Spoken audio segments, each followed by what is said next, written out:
there. This is Marnie Melrose, also known as Midas Marnie. And today I have our special guest is Justin Blincoe of Coinapult. And I was really interested to hear about their new locked product and wanted to understand it a little bit more and help the people out there to understand a little bit more. So I invited him onto the show so that he could tell us what he's up to. And what we're going to do, what we always do, is we always start off with how did you first get involved with Bitcoin and what was it about Bitcoin that excited you? Hi, Marnie. Thanks so much for having me on. It's a pleasure to be joining you today. So I heard about Bitcoin the first time in 2011, actually a podcast between Russ Roberts of Econ Talk and Gavin Andresen.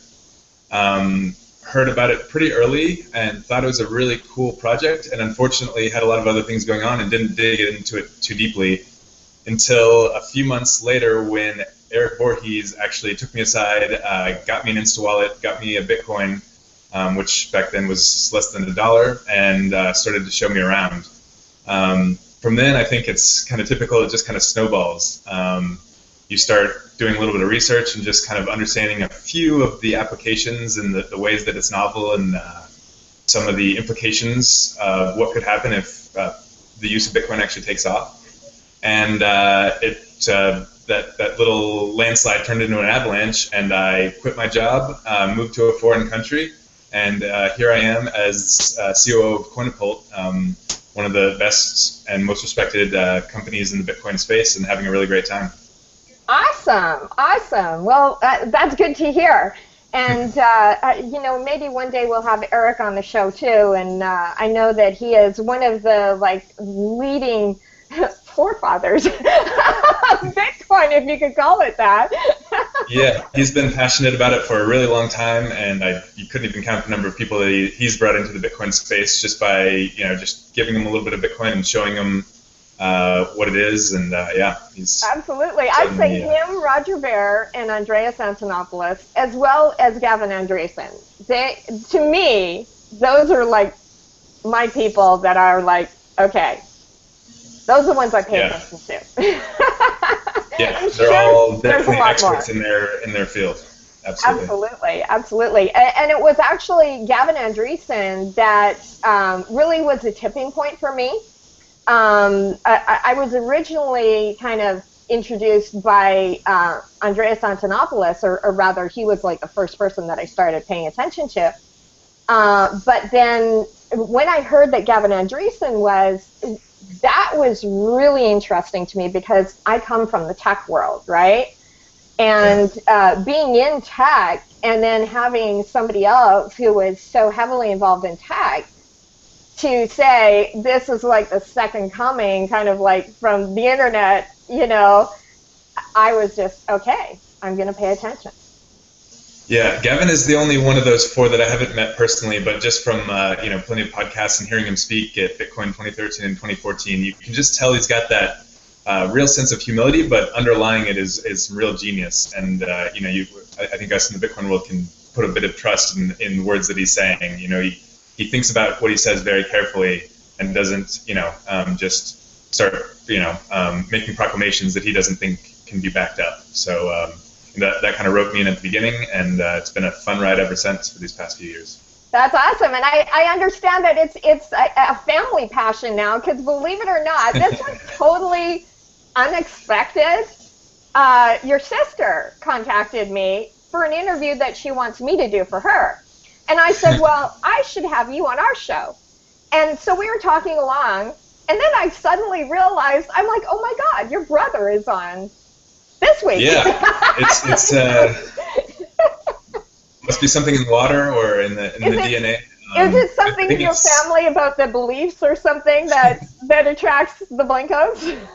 I think it's just all of us Bitcoiners rubbing off. This last Christmas, had Eric and a bunch of other Bitcoiners over for some Christmas things, and obviously all we talk about is Bitcoin and the cool things that we're trying to do and the projects we're working on, and so light bulbs again start going off in her head, and she takes the Bitcoin thing and adds to some of her projects, the photography and empowerment of women and some of those cool things, and realizes how, money certainly isn't the core of any of that stuff, but if you can fix the money part for artists and for, other aspects of society, that's just one less headwind that we have.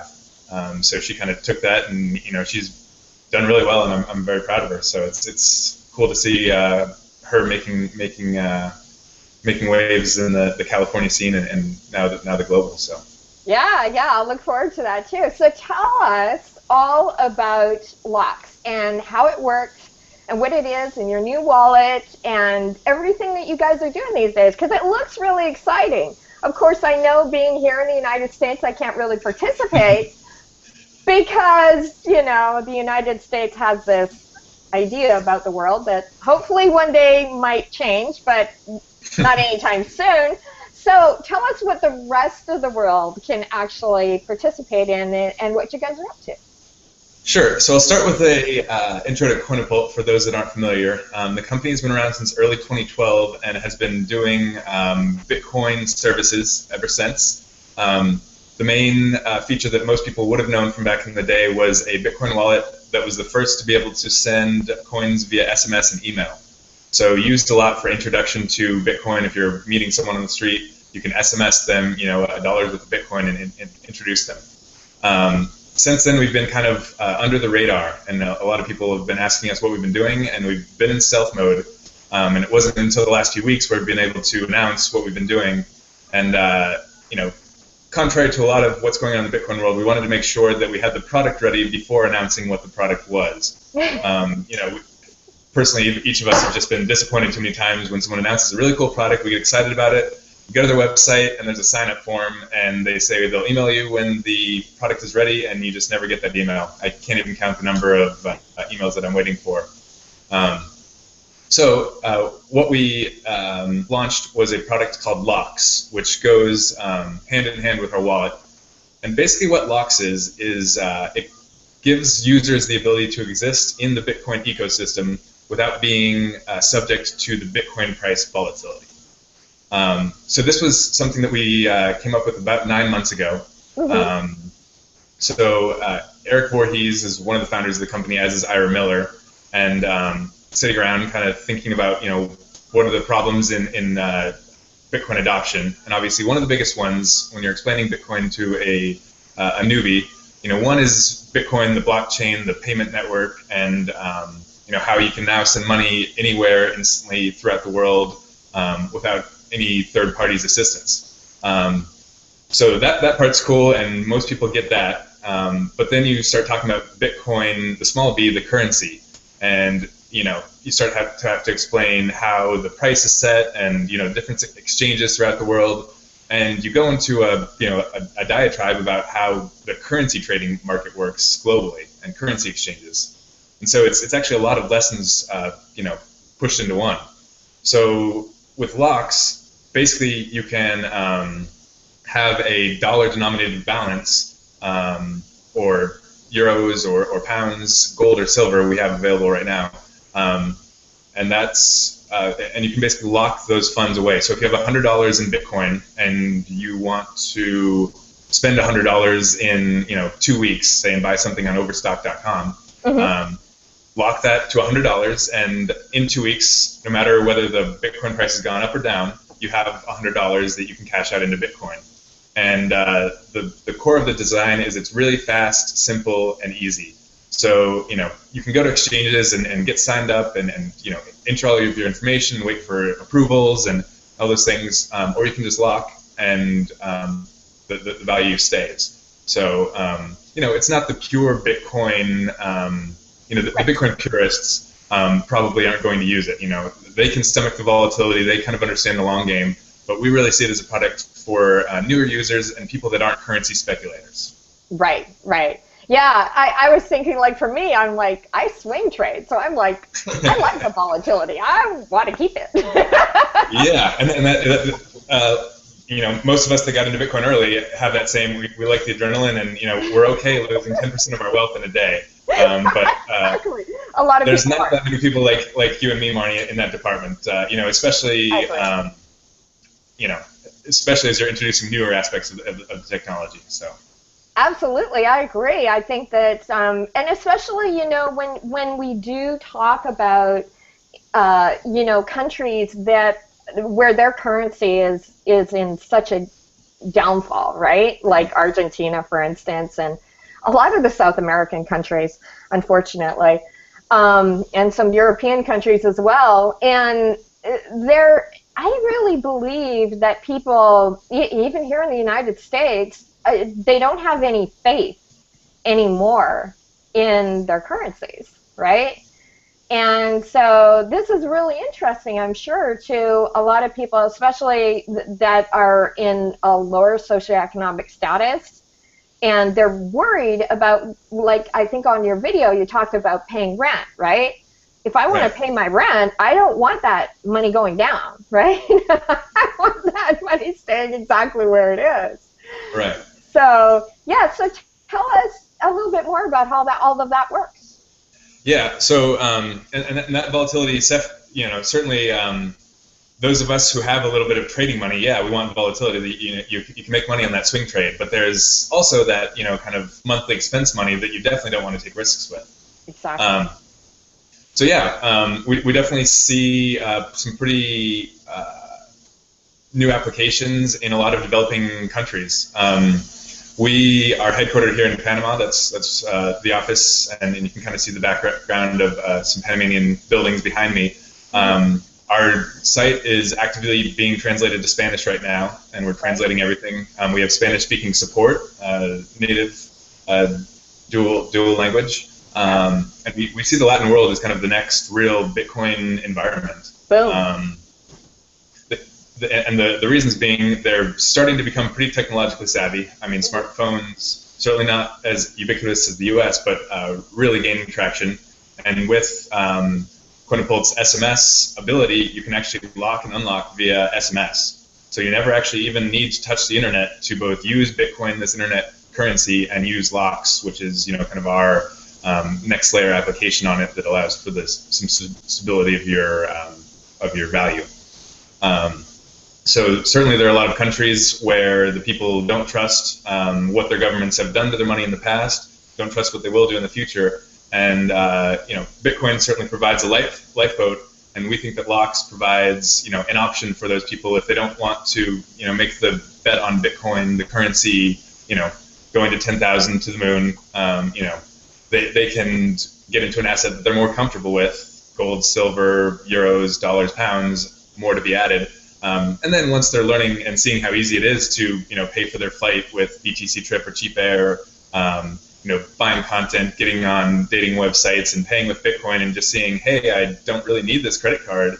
Then they're in the Bitcoin ecosystem. So that's kind of our larger hope is beyond just our product, getting some market share, is actually driving real adoption. So that's what we're hoping to see. So I've got an idea. Actually, my girlfriend up in Canada, I borrowed some money from her, and now I need to pay her back. And I want to give her back exactly the amount of money that I loaned from her.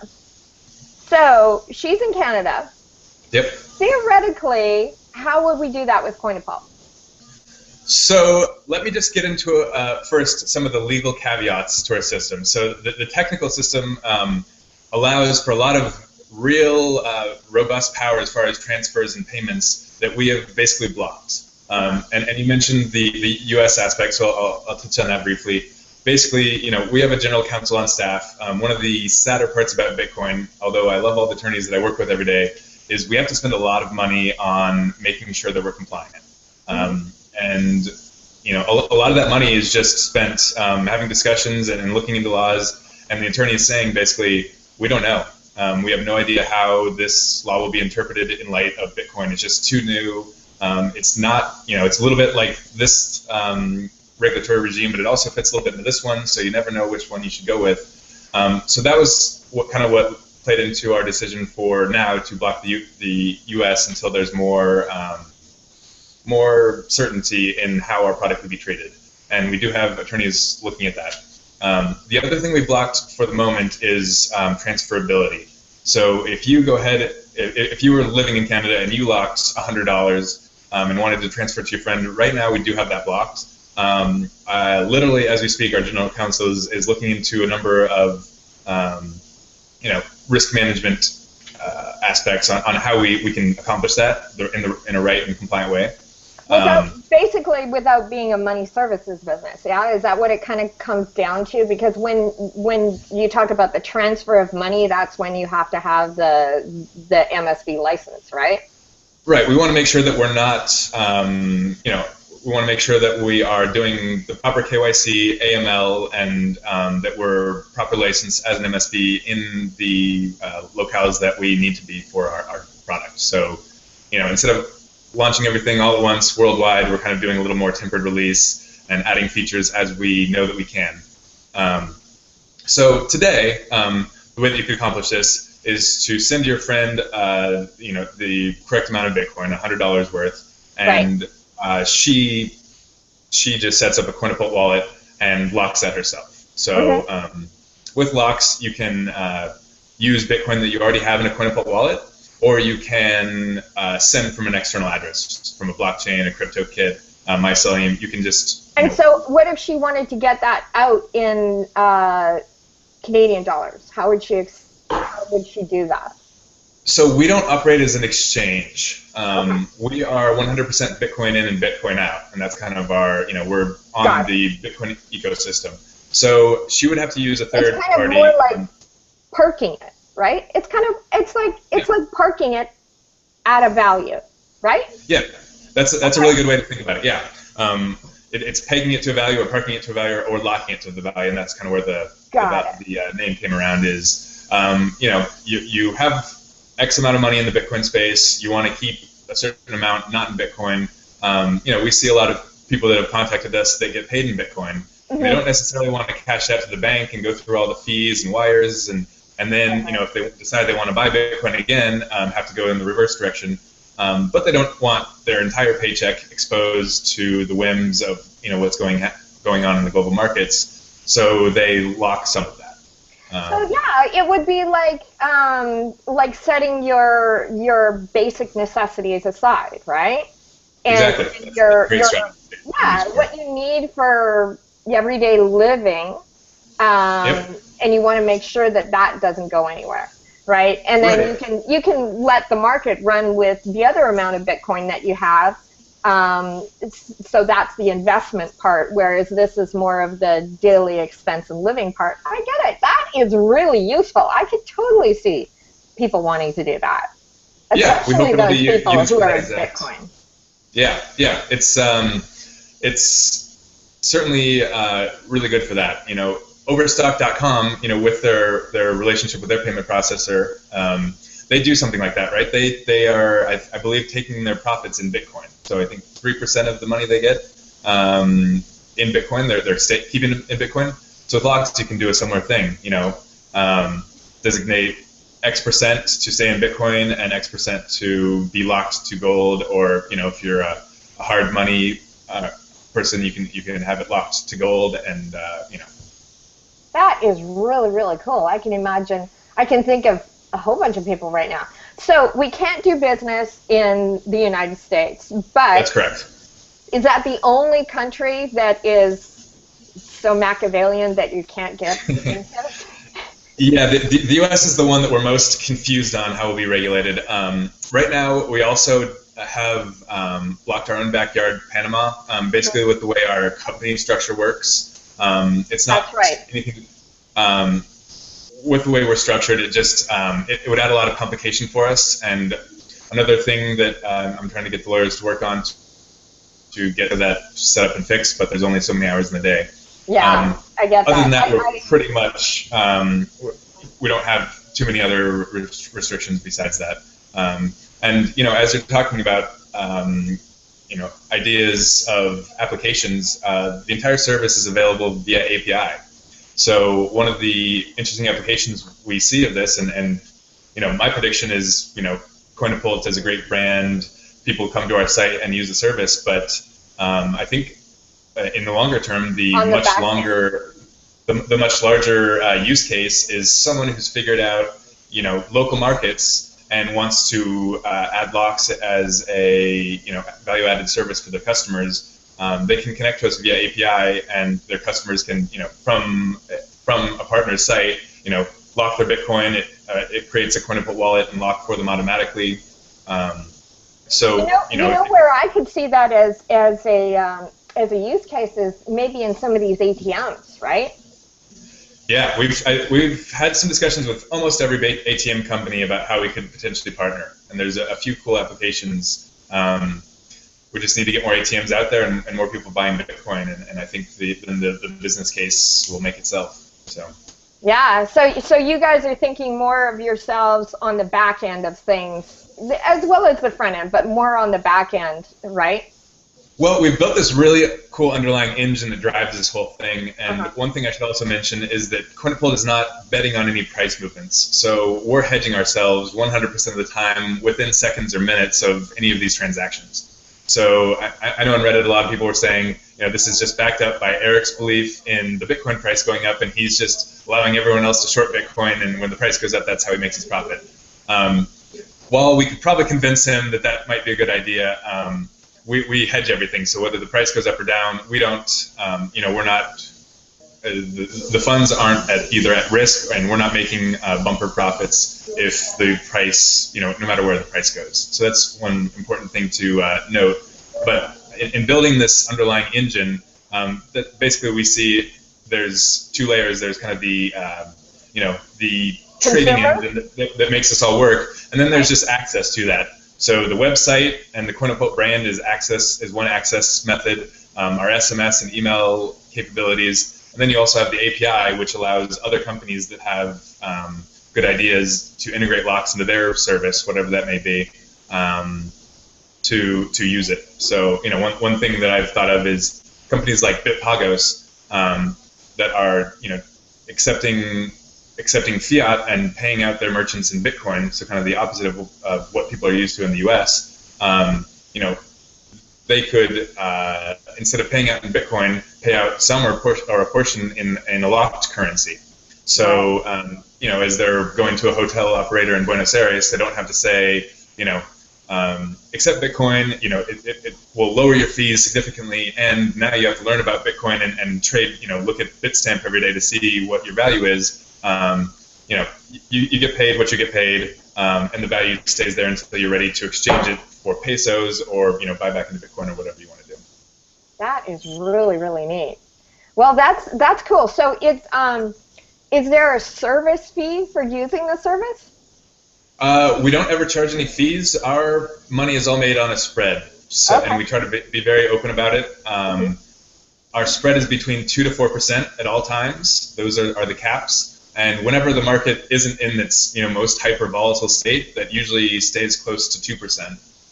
So what that means is we've got our price, our index price, and the actual amount that you lock is about 1% off of that. So basically, it's just a spread, no fees at all. Cool. Well, that sounds really exciting. Yeah, we're pretty excited about it, and we've been growing our team. We're up to almost 20 now. Awesome. And finally starting to diversify and get our sales team and a real marketing presence out there, because we've been very quiet for a while, and we're now ready for that to stop. That we got a product that we think is very usable and has a lot of great cases for helping the Bitcoin economy grow. So awesome. Well, I am so glad that I could be part of helping you guys get the word out there. And likewise. Yeah, I want to thank you so much for going on to this show. And also want to remind my viewers, don't forget to send us a donation to keep our show going, so that we can bring you people like this and companies like this that are doing really exciting and new things in Bitcoin, because that's something that I feel is really important. That's the whole reason that I do this show, is that I want to see everything that's up and coming and new. And I want to tell people about it, because my main goal, my end goal, is mainstream adoption of Bitcoin. And anything that I can do to help move that forward, I'm going to have him on my show, and I'm going to, put it out there to the world. So thank you so much, Justin.